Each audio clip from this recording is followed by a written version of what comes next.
The NBA Gambling Podcast on the Sports Gambling Podcast Network is brought to you by Kalshi. Make real money predicting sports. Kalshi is available in all 50 states, and you get $20 free with promo code SGPN. That is Kalshi. Promo code SGPN.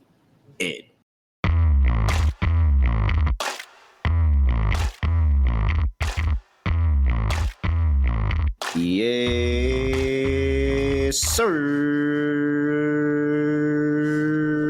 We are back with another edition of the NBA Gambling Podcast on the Sports Gambling Podcast Network. No me, no voices, no guys. Me, really, Terrell, Furman Jr. here at your service.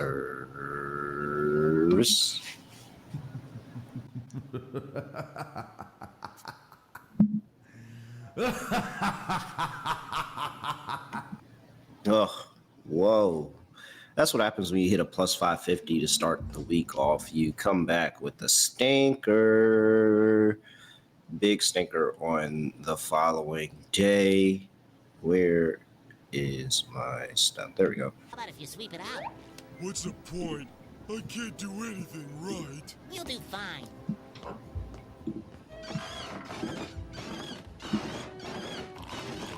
Hey, pal. You just blowing from stupid town? I almost hit the dog at the very least. I mean, that almost happened. We had Alpine Shangoon, 25 plus points, plus 140. Finished with 23. And a 6-point win. Like, freaking Rockets. Just a bad bump. Should have listened to Scott. And then we had my lock. The Phoenix Suns on the money line to get it done.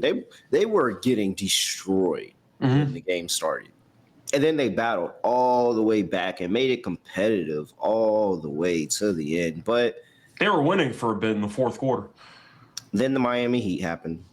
And in typical Miami Heat fashion of blowing a pretty big lead, letting the other team take the lead at home and then coming back and win the game. Mike Tomlin, I heard he's looking for a new job nowadays. Eric Spoelstra should be concerned. He should very much be concerned for his position because Mike Tomlin is the most Miami Heat than the Miami Heat could possibly Miami Heat. So looks like a match made in heaven if he ever wants to cross those lines into the hardwood here. Yeah, not good for me. Scott Studio Reichel, though. Scott, what's going on? Scotty, beat me up. Surprise. How about if you sweep it out? What's the point? I can't do anything right. Oh, You'll no. do fine.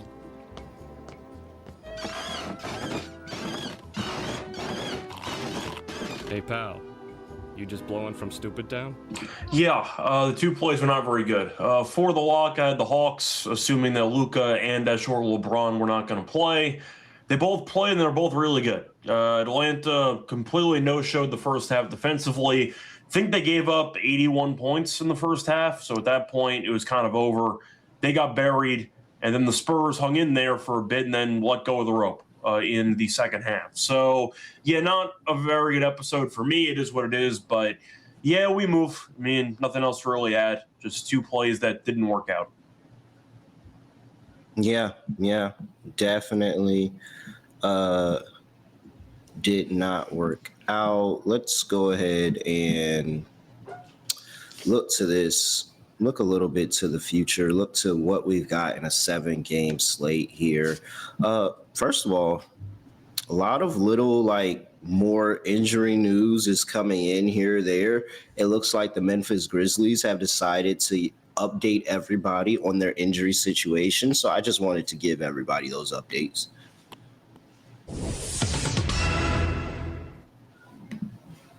Yep, breaking news here. The Memphis Grizzlies have announced Zach Edey is to miss at least 6 more weeks. Brandon Clark is to miss at least 4 to 6 more weeks. Scottie Pippen Jr. is to miss at least 4 to 6 more weeks.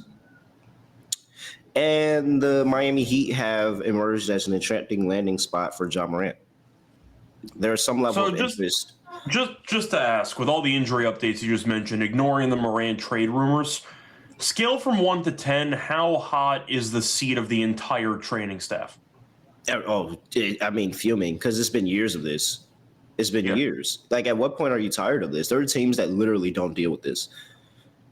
Out of curiosity, can I at least see live footage of Ty Jerome?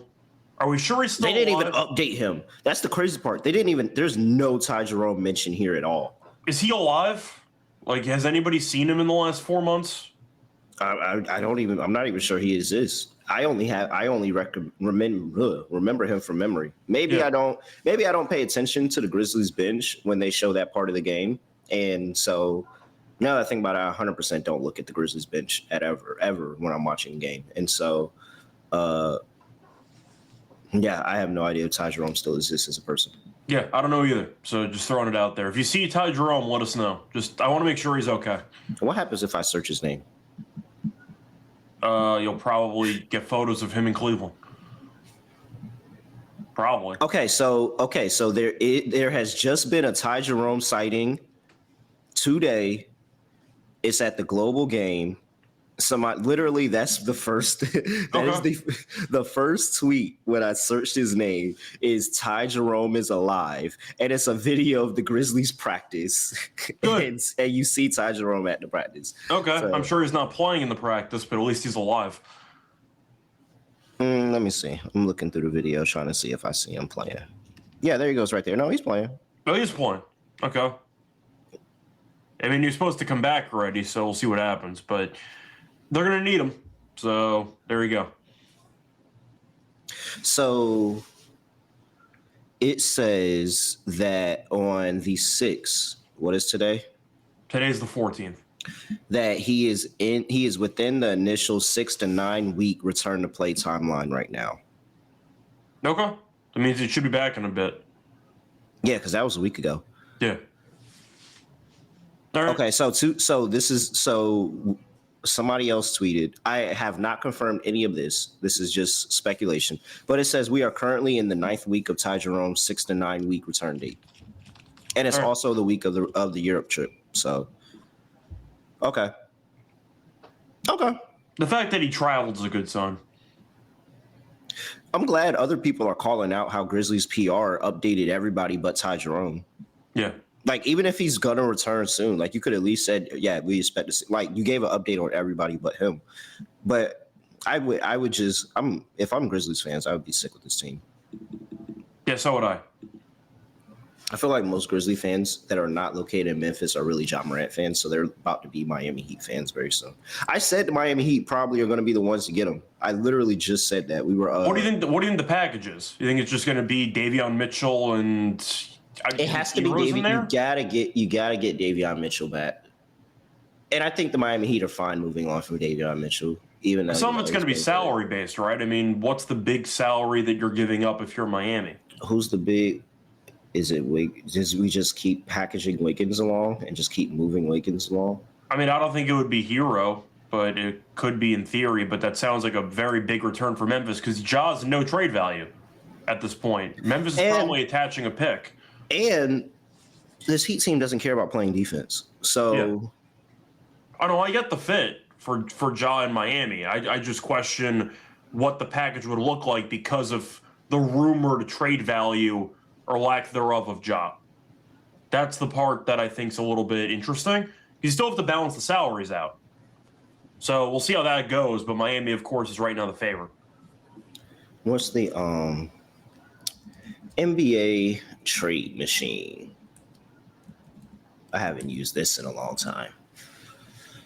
I don't know how accurate the ESPN one is because they sometimes forget about certain stipulations. So I don't really. ESPN has one. I was thinking of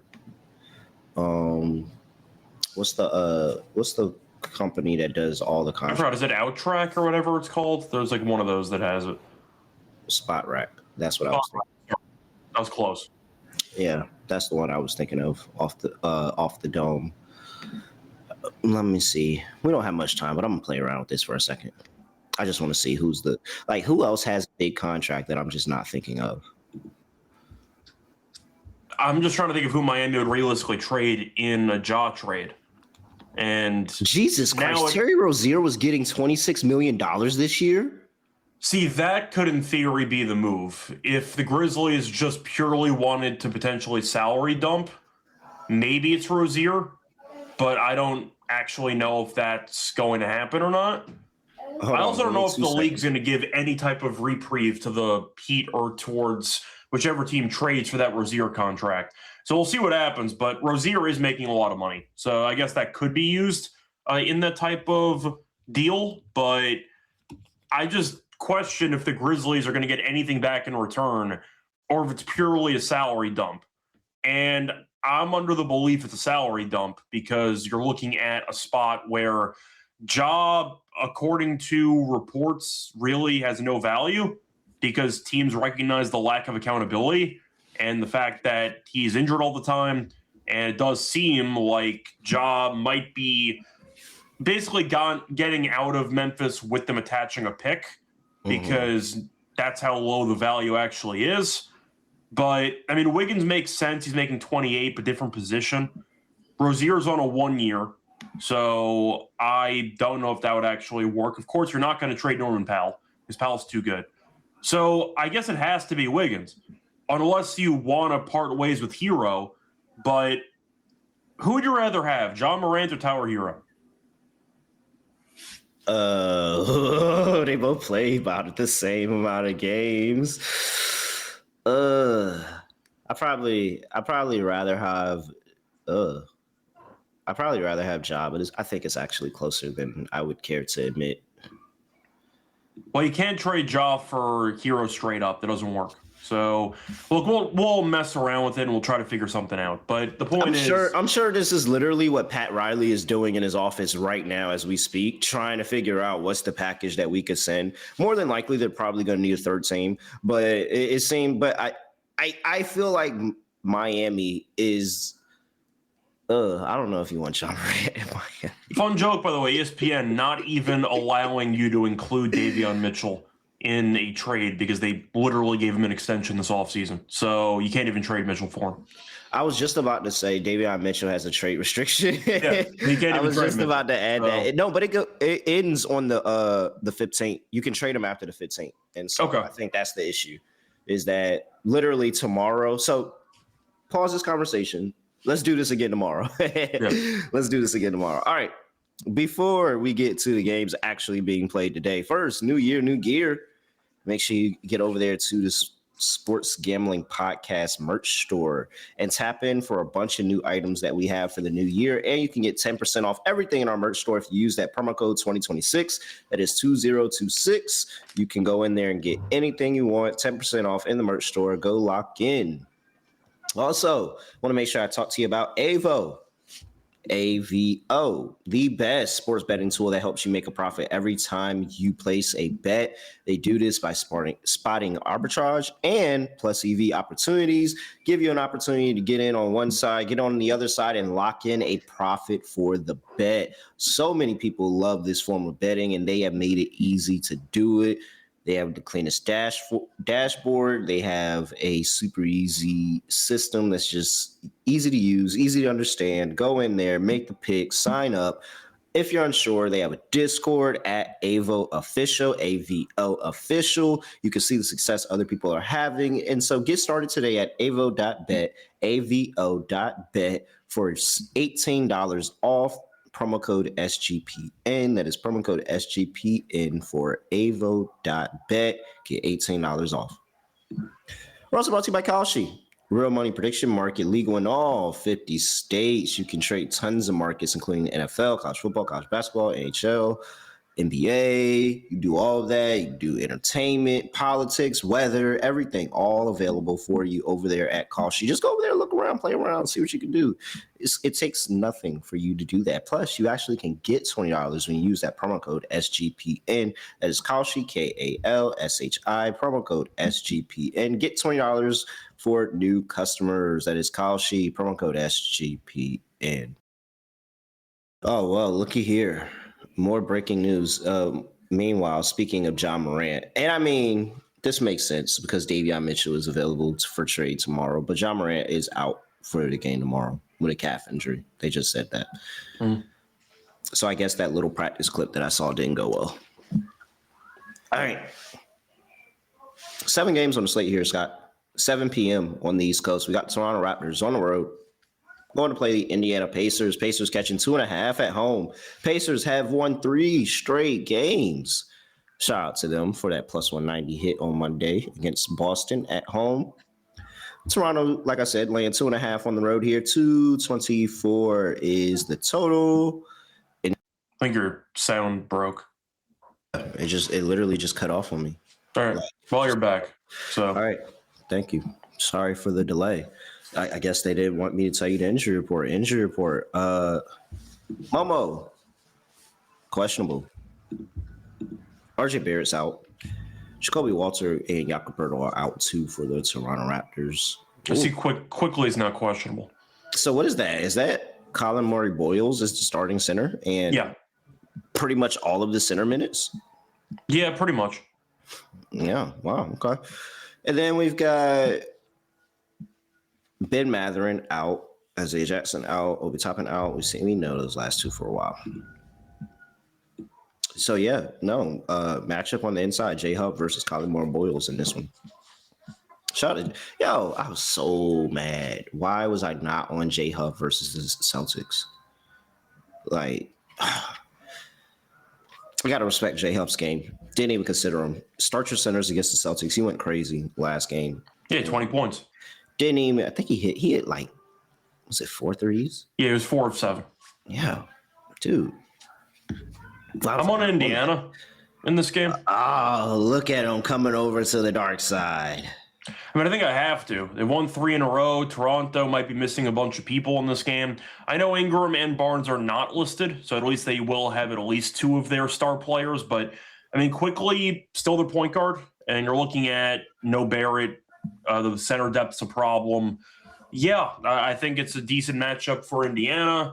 If you want to argue that Toronto is going to go into Indiana and win, I can understand the angle. But with all the injuries and with Indiana's recent form, I don't mind it. The last meeting was in late November. Toronto won at home. They only won by 2. So Indiana, we know, has been really bad on the road all season. They were still competitive. They almost pulled the game off. So I'll go with Indiana in this game. I mean, they ended up beating Boston and Miami in back-to-back home games, beat Charlotte, who's played better recently. They've been playing well. I think plus 125 is a good price. Give me Indiana.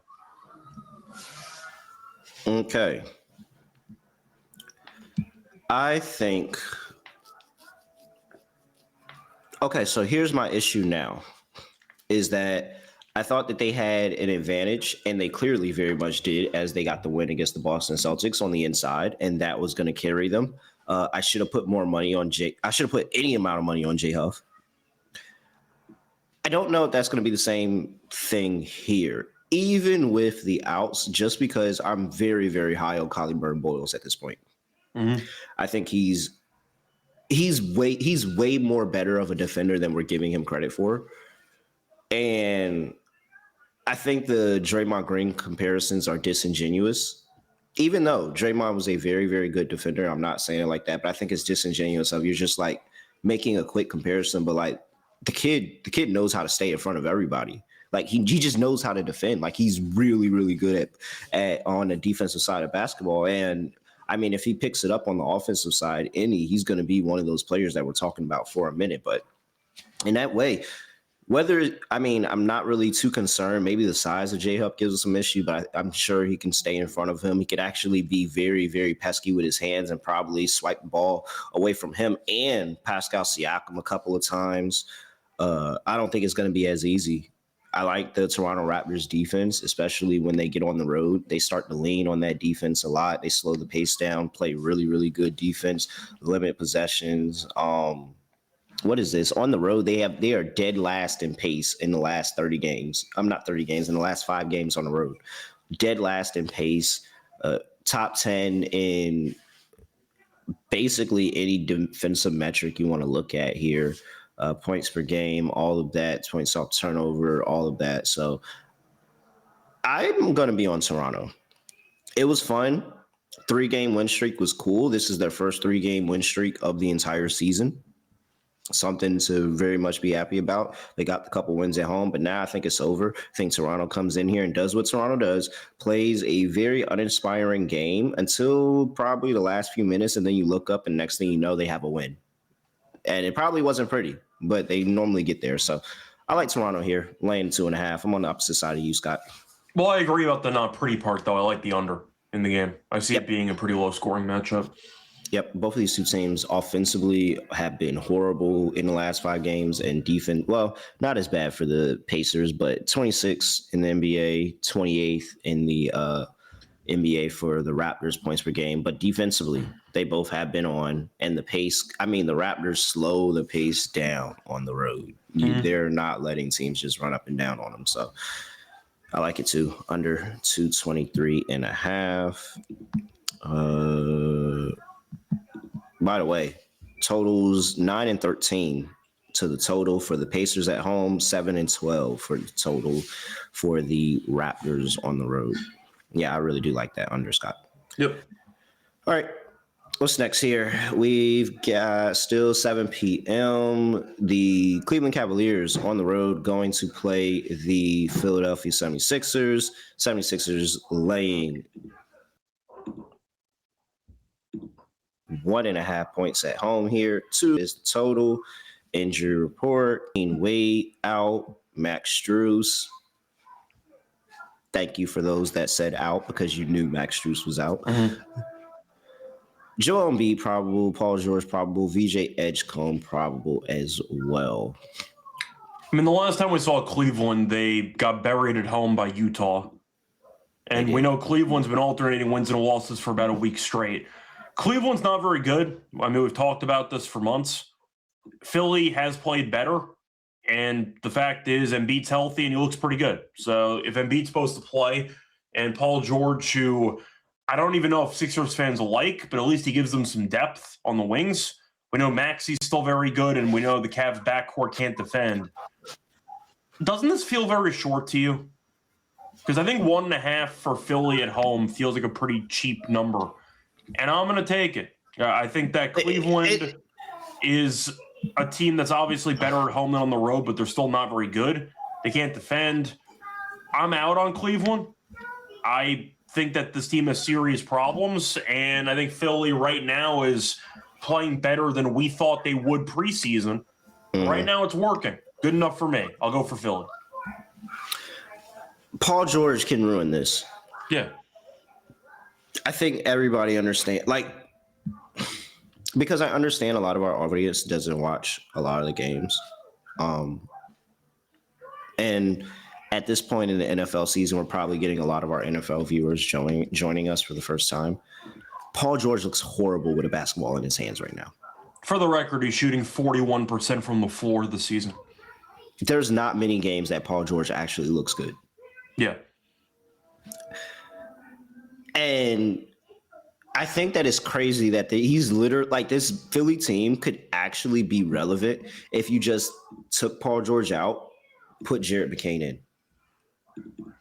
They're different size players. No, so I get that, but I'm saying if you took all the effort that you're putting into Paul George and you just put that into Jared McCain and let him develop as a player and go and do what he was doing before he got hurt for you, they would be so much better as a team.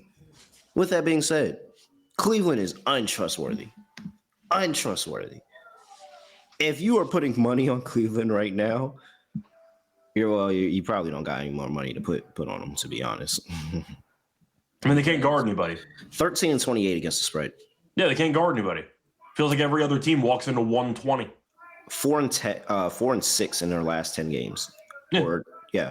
4 and 6 last 10 games. Absolutely ridiculous. 123.6 points given up in their last 5 games. They're scoring 122. Philly is perfectly fine scoring the basketball if you let them. Perfectly fine scoring if you let them. The pace could go into their way here at home with Joel Embiid. You got VJ, who was very good in the second half, particularly the fourth quarter, particularly clutch time. He's one of the best clutch time players in the league. And then who's guarding Maxey? That's the point. They have nobody who can guard Maxey. Like nobody's guarding Maxey, so you have nobody to guard the guards, and your bigs aren't going to be able to carry you. Maybe the Cavs score a bunch of points, but it won't be before they give up 130 in their own right. I'm all over Philly here. Philly laying 1.5. We got one of the best ATS teams versus one of the worst ATS teams. Like, what are we doing here? Yep, I'm on Philly too. All right. 237.5 is the total. There's no chance I'm taking an under with Cleveland. Yeah, just give me no Philly. chance. I honestly don't care about the Philly team total over. Yeah, Philly team total over. I want nothing to do with that side of the ball. All right. Let's see. Sorry, I've been neglecting the chat today. Hello, chat. How are y'all doing? I have been looking through and seeing y'all messages as they come through. Yes, the Bulls without Kobe and Giddey are not as bad as I think. No, I think they still are. I just think the Rockets. Well, to be fair, Trey Jones went 11 of 12 from the floor, but the Rockets are still unserious to me. Yeah, you think that was like? You think that was Trey Jones? Like, I know you was talking that shit about my brother. Could be. I mean, 11 of 12 is crazy. I think he had 30. I think that was like some like. I knew you was talking shit about my brother. We know you talking shit about my brother. Like, and he went out there and showed that the Jones brothers can go out there and ball. Mm-hmm. Keep him with the Joneses. And then what else, Bill? He's talking about, have you seen Rich Paul talk about Austin Reeves for Jaren Jackson Jr.? I did. I was going to save that for another episode, but I did see that. I'm very curious on like the chess move that Rich Paul is playing with this podcast. See, that's how I feel, not to get too deep into it, but we need a term, and I know it's going to sound like a basic term, but I'm going to coin it now. We need to start calling certain type of podcasts propaganda pods, and that's a prime example of it. I don't believe anything Rich Paul says, and I assume everything he says has an ulterior motive. I'm not gonna lie. Like, he's very smart, very calculated. Doing it with Max, clear as a clear. Fuck you, Stephen A.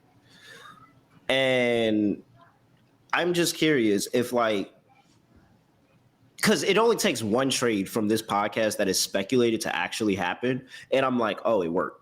Yeah, it literally did what he wanted it to do. I mean, if you listen to Rich Paul's takes, though, his takes on the pod when it comes to recommending trades are so bad that you question if he actually knows ball. Like, that's how bad some of the takes are. Mm-hmm. But you know where he is in the world and how he got there. He clearly knows basketball. So that's why I think it's all propaganda. There's clearly some type of force. I mean, he has a job to do. Yeah, there's a force and narrative against Austin Reeves. Like, he clearly just wants Austin Reeves off the team. And he's given multiple takes about that. So, look, I don't think Rich Paul is as... I don't think it's him. I don't think it's that... Well, I do think he wants Austin Reeves off the team. But I think that he's trying to make Austin Reeves value more than what it is. And granted, Austin Reeves has created some value for himself, especially as an undrafted guy. I mean, I'd ask you, who'd you rather have, Austin Reeves or Jaren Jackson Jr.?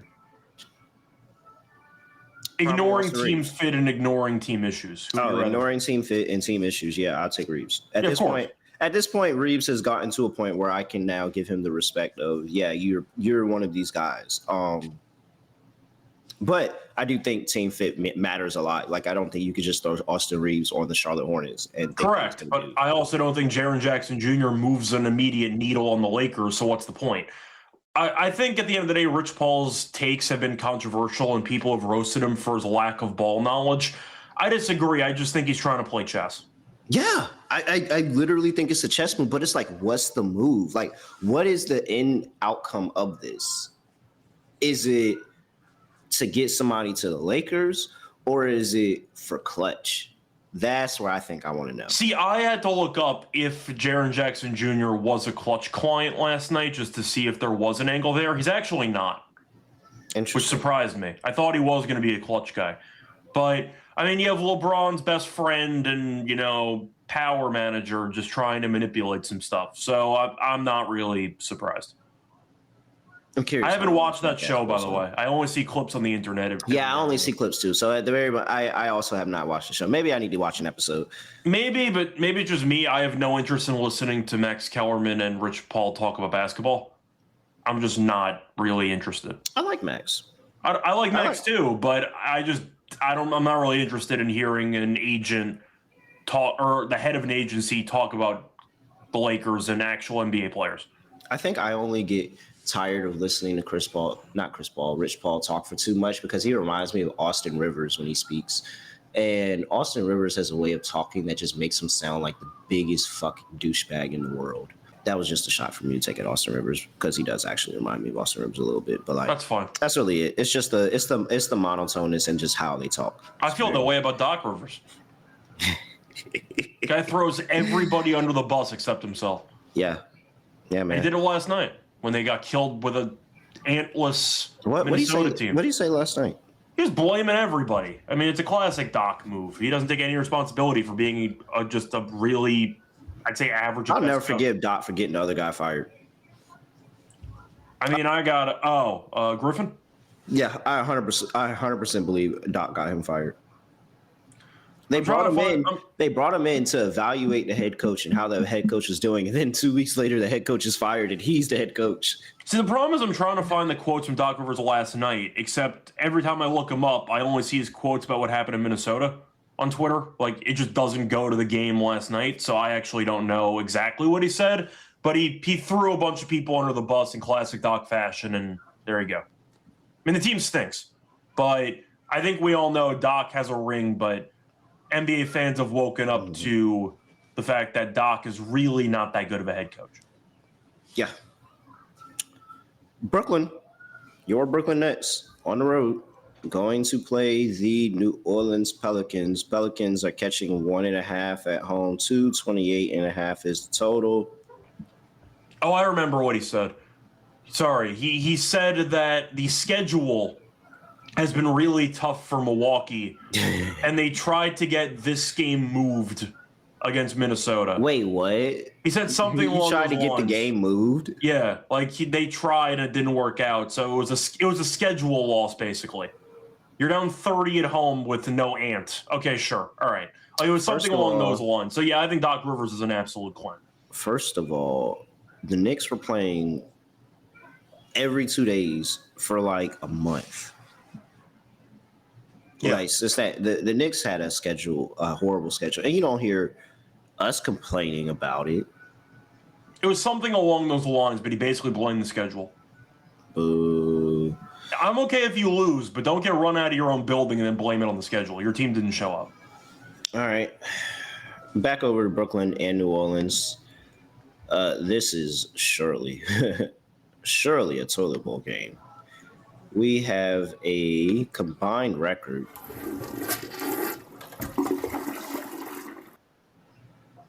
of 20 and 59 for these two teams. 20 and 50 combined record here. And it's crazy because these are two teams that at some point were actually streaking hot. And now they've completely calmed down. Brooklyn, not as much. 5-5 ATS. 3-7 straight up over their last 10 games, but the New Orleans Pelicans have just been playing bad bump in the ball. 2-8 in their last 10 games ATS, 1-9 straight up. They arguably should have won yesterday. I know we said that if Murray was playing, we were going to take Denver, but New Orleans led for most of that game. They just fell apart in the fourth quarter. Yep. So, yeah, what are you doing here? Do you think Zion actually plays a back-to-back? I mean, that's a separate question here. Besides getting into the actual team differential, etc., there's no guarantee Zion even plays back-to-backs anymore. Like, I don't know if Zion's going to play in this game. I know Bay came back, but will he play a back-to-back? I have no idea. It's a whole separate question. The Nets ended up losing to Dallas on a back-to-back, which is expected. They had a day off. They are fully healthy for this game. Porter Jr. is not questionable. Everyone's listed as active. And New Orleans this season, with no rest, is 1-6. So New Orleans is really bad on back-to-backs. Yes, the Nets have not been playing good basketball lately, but they've still been better than New Orleans lately.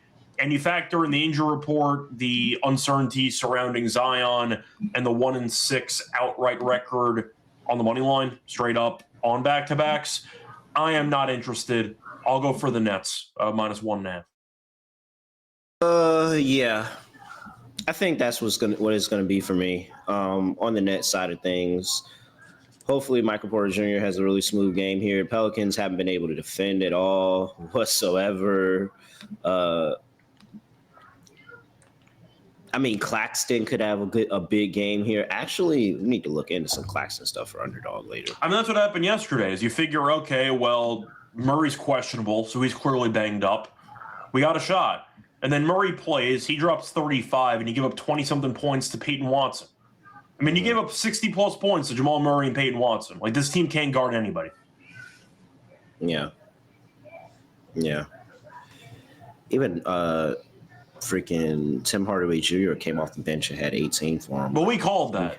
You were asking who would get the. Yeah, we were just throwing out. We were throwing out different names, and we just knew somebody was going to stick.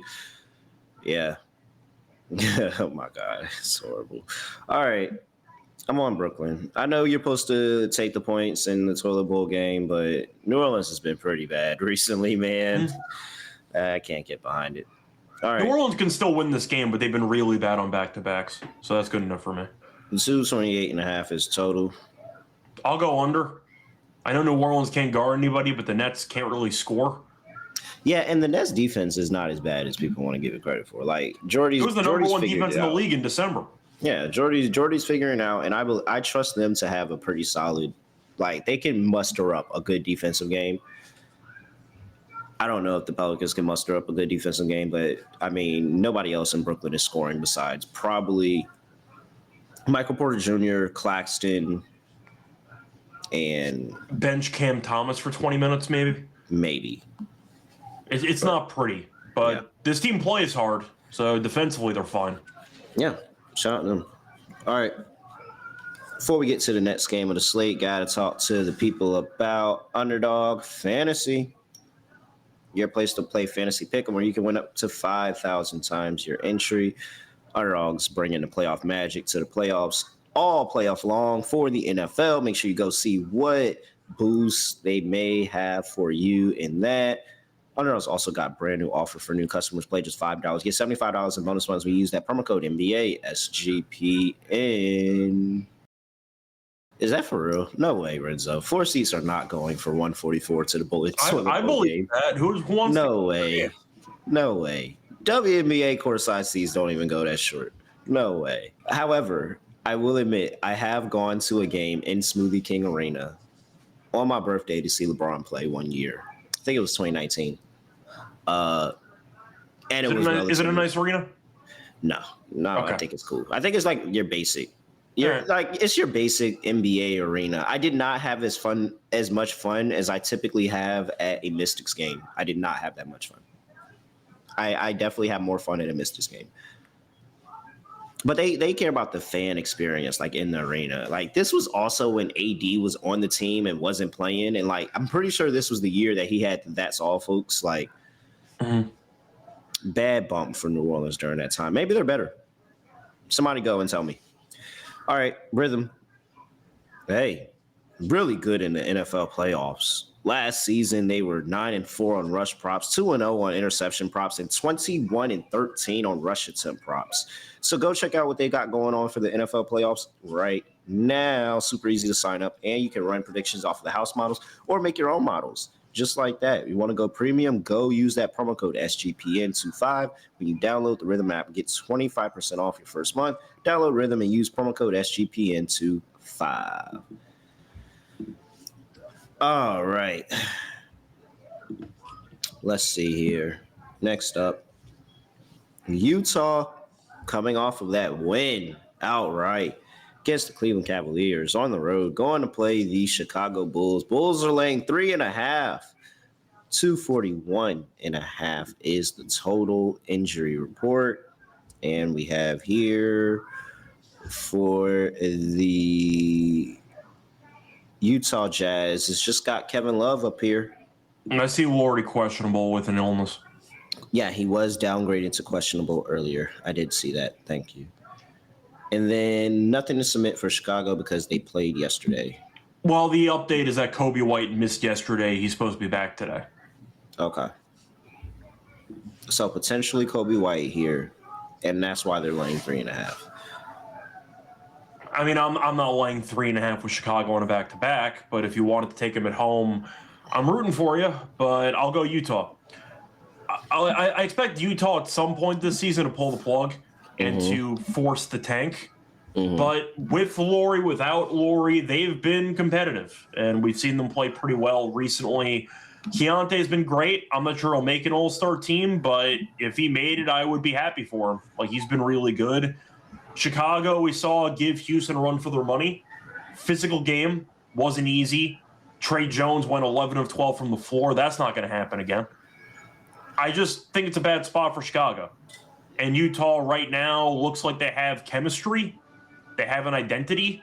And I do think with the up-tempo nature they want to play, that can give Chicago problems in the second half on a back-to-back. So I'll go Utah money line in this game. Give me the Jazz on the road. All right. Yeah, give me the Jazz again, man. Spice, this is just telling me this is not the time for the Bulls right here. I understand wanting to fade this Jazz team off a win, but like at least there's something there. Yeah. We're still 50-50 if like it says maybe Kobe White plays today, but like I think it's a little questionable in this note. They haven't looked good recently. Utah actually has been able to figure it out and score the points that they need on the road. I know defensively they're not always the everything that they need, but and then also they had that 150 point loss at home that really skews the numbers here. But I think that they'll be able to figure it out. I think this is probably one of those high scoring games that it's a bunch of points, millions of points in this one, and it's a close game at the end of it. So I'm gonna stick with my Utah Jazz here. Yeah, I'm with Utah too. If Laurie plays, I feel way more confident about Utah. Me too, but if not, Keontae probably drops 30. Yeah, maybe some Isaiah Collier off the bench, get some going. Yeah. All right. Do you like Dover? Yeah, I was at 246.5 last night. Now it went down 5 points. I'm not chasing an under with two teams that don't guard anybody after a 5-point line move to the under. At this point, I'll buy low. Give me the over at 241.5. All right. Let's see. What's next? Denver on the road going to play the Dallas Mavericks. This should be interesting. Denver's catching 1.5 on the road here. 224.5 is total. We just talked about them playing yesterday, so no injury report there for the Denver Nuggets. However, you've got no Anthony Davis, who did get a second opinion, and apparently he doesn't. So, because I hate when things happen like bing, bang, boom, because first bing, it was – hey, Anthony Davis is going out and he's getting surgery. He's going to be out for all these X amount of months. And then the bang was Anthony Davis clapping back, stop listening to these people. And then right after that, boom, oh, Anthony Davis got a second opinion. He's not getting surgery. Still waiting on timeline. I like how that's the gotcha moment. It's Anthony Davis saying, people are making stuff up. I don't need surgery. And it's going, congratulations, you're still out 6 weeks. Like what? Like who cares? Your team stinks. God. Who cares? And you're not available. Yeah. And you're not available. You just want us not to cook you because it doesn't mean that you're out for the rest of the season. Yeah. It's like, oh, I'm only going to be out 6 weeks. Great. Until what? You get injured a week after? Like, who cares? Dude. The point is you're out for a month and a half minimum. You're not playing basketball right now. Yeah, that's all that matters. You don't have to roast reporters for it. Who cares if we're getting surgery or not? You got injured again. And Anthony Davis isn't even a guy. I don't know. I haven't seen his Twitter. I don't know if he'd be tweeting like that, but it seems like he saw that and he re-downloaded the Twitter app to go send that tweet. Like, I understand the big picture. He is right. There are a lot of people out there, insiders, who just make stuff up. So that is definitely a problem with misinformation, bro. But at the same point, you got to read the room. Everyone's mad at you because you're injured all the time and you're made of glass. So roasting a reporter for maybe exaggerating your injury while you're still out for a month and a half is not the move. That's just not the move.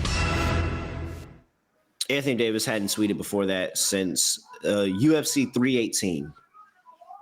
I kind of gained some respect for Anthony Davis knowing he watches UFC. So I respect that. I'm still UFC to come 720. back. Yeah. July 20th was the last time. He had to re-download the app just to send that. And the whole catch-22 is I'm only out for a month, not 2, 3 to 4 months, whatever it was. So take that. Like, great. You're still a part of one of the worst trades that we've seen in modern NBA history. I mean, there's nothing else to really add. Like, it's freaking ridiculous, bro. Like, so, there you go. Congratulations. You got him. You got Shams. Well so done. Stupid. And if it comes out that he's actually out for the extended time frame that they said, it's like, you should have just got the surgery. You're trying to do all this, you're avoiding the surgery, and you should have just got it. If you're hurt, you can argue this team's also basically tanking. So you might have been better off getting the surgery in the first place. So they just want to hope that at some point this season they can have Anthony Davis and Kyrie Irving playing at the same time. And you just need to hope for it for next season. Just hope for it for next season. I don't have the exact number, but I want to say since the Luka trade, AD's played in about 20-something games. Yeah, they like literally just say, hey, we're gonna try this again next season. Yeah, like, it was clearly they're only delaying AD because they want this year to see what they have in AD and Kyrie, but you're not gonna get any type of evaluation. Yeah, because clearly they want that's I think that's what they want. I don't think they want to move AD till they know what they have with AD and Kyrie first. And I'm also not sure what AD's worth, but apparently teams are interested. Why, I have no idea, but apparently teams are interested in him. So who knows? But going back to this game, no AD. Yes. I'm still taking Dallas at home. Oh, injury report. I'm sorry. That's what freaking distracted me from all of this. But we have PJ Washington is questionable. Anthony Davis, of course, is out. And then we have who is this? Brandon Williams is questionable as well. Max Christie is doubtful. That's actually pretty big. It's a depth card that they needed. But and then no Lively as well. And then the Denver Nuggets we know on the second leg of a back-to-back. I think more than likely. I think it's safe to assume after winning yesterday when he was questionable, Murray's not going to play. Yeah, and he dropped 35. He had 35. Gordon played yesterday. He might not play in this game too. When you get a bunch of guys who just came back from injury, Brown, Gordon, whatever, you're probably not playing back-to-back. So I'm assuming Murray's not going to play. I'm assuming Gordon's not going to play. And they're just going to throw in the Super G League squad on a back-to-back. I'll take Dallas at home. No, I'm over Dallas. Give me the Super G League squad.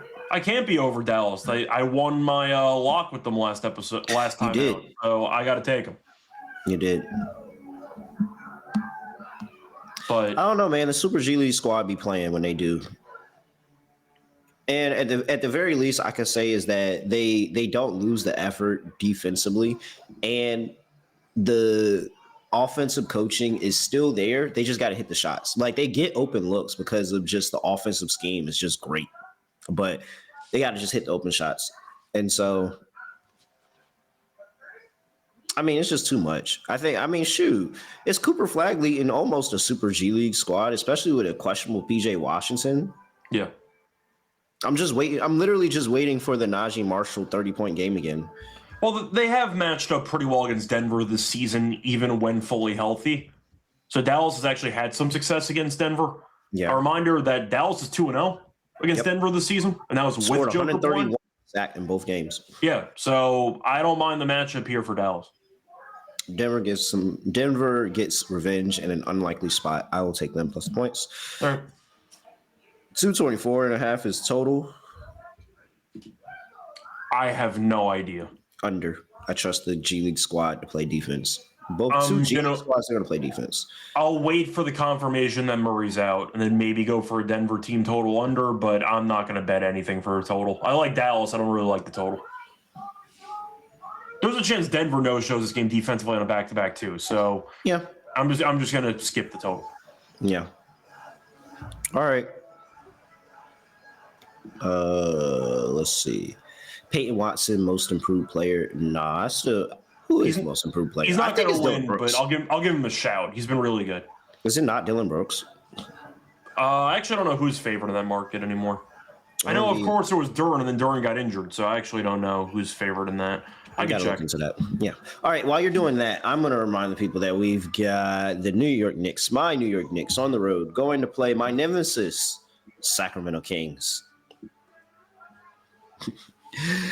Kings catching 11.5 at home. 229.5 is the total injury report. By the way, most improved Avdi is minus 175. Oh yeah, of course. Duh. Jalen Johnson's plus 225. Keontae's 11-1.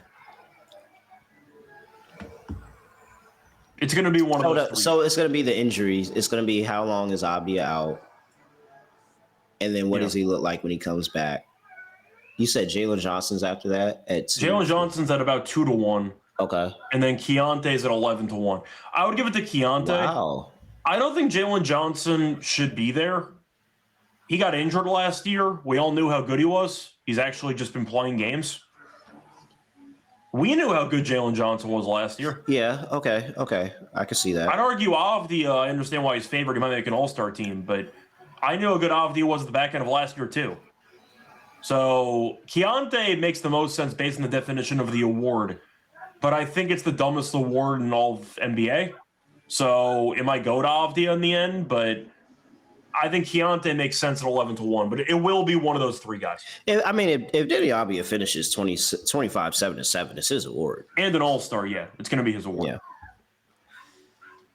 What's Dylan Brooks' number? He's 60-1. Really? Well, because I don't know if the stats are much improved or it's just what he's done for the culture. I don't know. He's averaging like 20 points per game. No way Dylan Brooks was averaging anywhere near 20 in his career, was he? I can look it up, but he's I'm literally 21 pulling points it up per right game. now. Oh, because I'm just not a believer. Yeah, he bumped his points he's up 7 points per game from last year. Yeah, that's a big jump. Yeah, he has been very good, but he's at 60. So He averages 14 for his career. I think Keontae's more likely to win it than Dylan Brooks, but we'll see what happens. I would not vote for Jalen Johnson, though, and I love Jalen Johnson, but that is solely him being healthy. We already knew how good he was.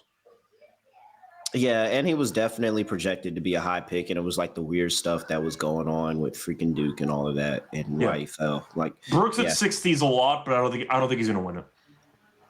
Wow, interesting.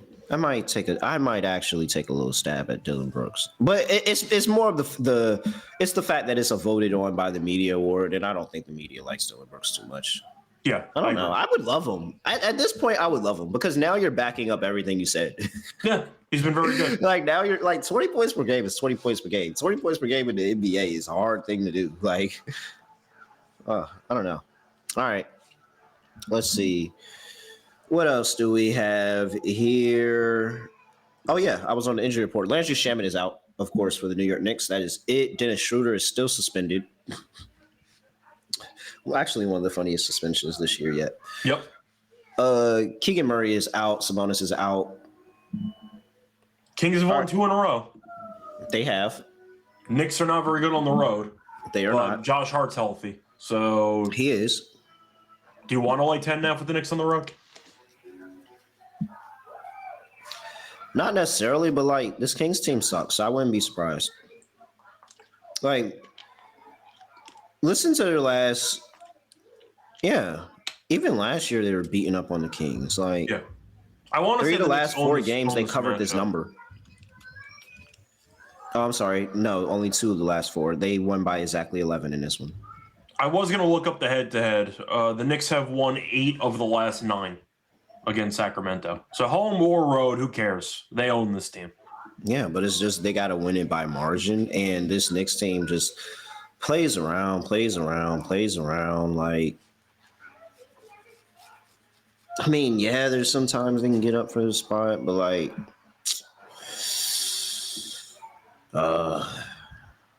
does Sacramento use this momentum that they have, or do they just get buried? It's going to be one of the two. I mean, that's kind of how it goes. Then again, the Knicks beat Portland by 9. Avdia left the game early, and then Portland got buried by Golden State the next game. So Avdia is still at 25, though, in that game. So Avdia did play 38 minutes, and they still won by 9. Portland's a tough place to play. I think I'll go Knicks, but I'm not going to bet this. I hate betting on the Knicks on the road. But they've owned the Kings head-to-head. They've been good in this arena. I'll go Knicks minus 10 now. Knicks never make me look good in the moments I need them to make me look good. Kings probably going to cover. All right. I'm not going to bet it, so. Yeah. Whenever I need the Knicks to make me look great, they constantly let me down. So 3-7 in the last 10 games. Like, Jesus Christ. Can't lay 11.5 with that. I'm sorry. All right. What's the last game? Wizards are 229. I mean, any thoughts on total there? Wait, for which game? Oh, I'm sorry, for the Knicks. Kings, I'll go over. 229.5. I'll go over. I mean, Knicks defense isn't great. Kings keep but Josh Hart's back. Anybody? Yeah.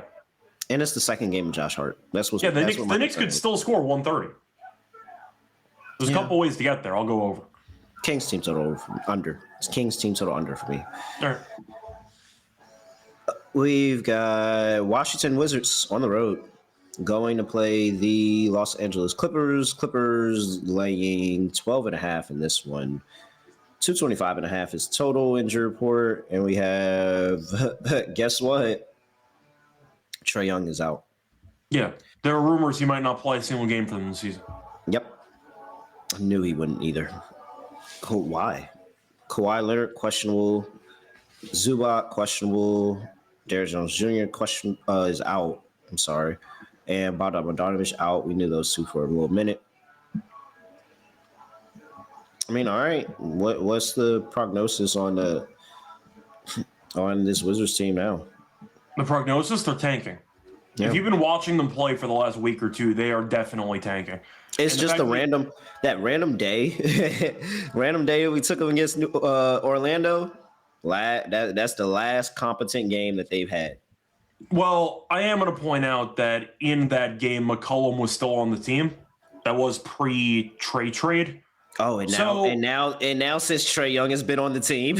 Yeah, the point is that since they traded away CJ McCollum for Trae, and Trae's not playing, they basically cut Corey Kispert and CJ McCollum. That's basically what they did. Yeah, you basically cut. Well, they're getting buried in every game. Yeah. They played the Sixers, lost by 21. Played New Orleans. I watched that game. And they got killed in that game. They lost by 21 too. And New Orleans doesn't beat anybody. And that's a road game. New Orleans killed them. And they played Phoenix, and of course Phoenix beat them and covered because Phoenix is actually good at basketball. But the Wizards are tanking. Like, this team has fully hit the nuke button. And the fact that Trae Young is sitting because of injury or whatever you want to call it, they're definitely manipulating the record. We're at this point in the season. Good enough for me. Give me the Clippers minus 12.5. Yeah, pretty simple. Rudy's got the chalk.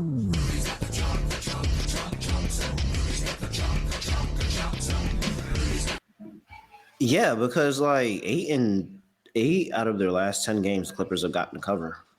I mean, they're playing good basketball, and clearly, I agree with you. It's literally like they just cut CJ because Trae's not playing. Yeah, and Kawhi's been questionable every game this past week, and he keeps playing. So I'm not going to read too much into the questionable tag. All right, Clippers get it done. Lock, dog, underdog. All right, for my lock.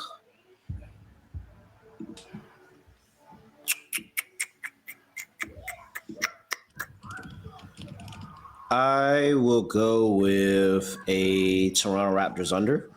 Give me the Raptors and the Pacers under 223.5. Raptors bottom of the league in pace on the road in the last 5 games. Defense has been stout. Indiana has woken up defensively. And even if they haven't, the Toronto Raptors are not guaranteed to score the basketball any given night.